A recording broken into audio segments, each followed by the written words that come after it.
32 minutes 0-0, le coup franc bien tiré par Gauthier Hein. La reprise de Birama Touré. Oh le bijou. Quel but de la part de la Auxerre. La reprise de volée à 25 mètres. Là on peut pas parler de hold-up parce que ce but, il est exceptionnel. C'est vrai que les Auxerrois n'ont eu quasiment aucune occasion depuis plus d'une demi-heure. Mais là, le dégagement de la défense marseillaise et Birama Touré qui met son plat du pied, qui vient lober par Lopez. Voilà Auxerre qui glace le Vélodrome, sauf les 1000 supporters bourguignons qui fêtent ce but exceptionnel de Birama Touré. Auxerre mène 1-0. Et la sortie de Paul Lopez, elle était bonne, hein. Le dégagement du point, mais derrière, ça revient sur Birama Touré qui en demi-volée, première intention, met son plat du pied. Lopez court, revient sur le recouloir, mais n'arrive pas à la sortir. Elle est parfaite, cette reprise de volée permet à Auxerre d'ouvrir le score contre le cours du jeu.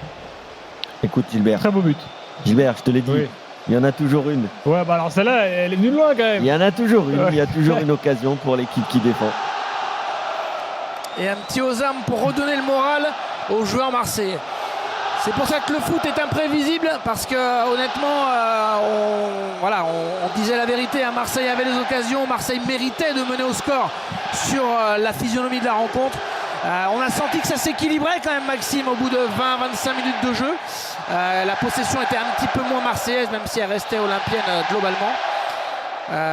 Mais voilà, Auxerre s'est créé l'occasion qu'il fallait avec un but magnifique du capitaine auxerrois Birama Touré. Gilbert, 34 minutes de jeu, 1-0 pour Auxerre au Vélodrome.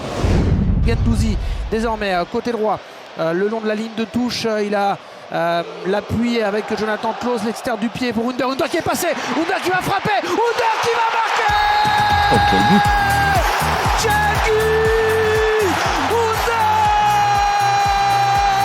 qui réveille encore plus le Vélodrome, quoique le Vélodrome a toujours poussé, a toujours crié, s'est toujours levé sur les nombreuses occasions marseillaises.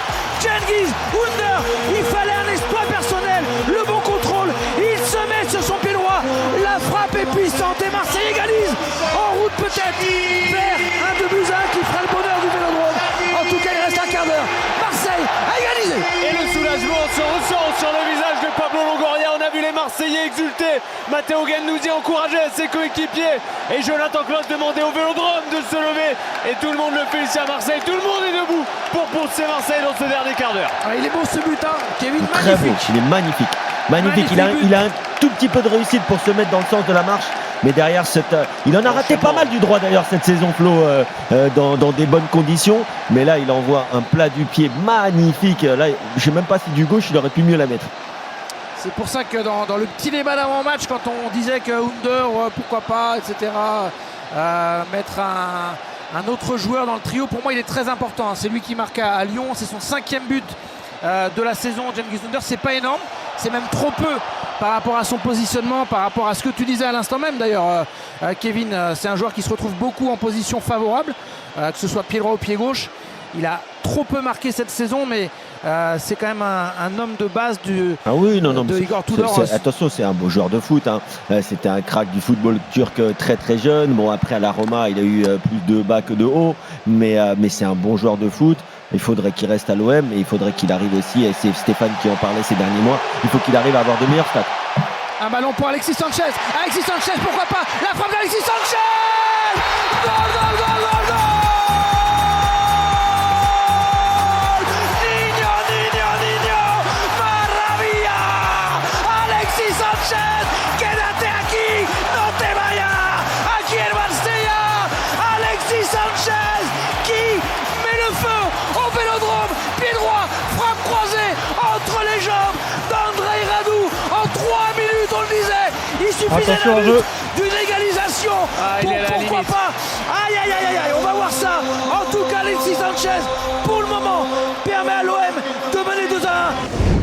C'est terminé, victoire de l'Olympique de Marseille au panache dans un match spectaculaire, dans un match indécis parce que Auxerre a longuement mené 1-0 grâce à un bijou, un but magnifique de Birama Touré, et en 3-4 minutes, Cengiz Under et Alexis Sanchez ont donné la victoire aux Marseillais.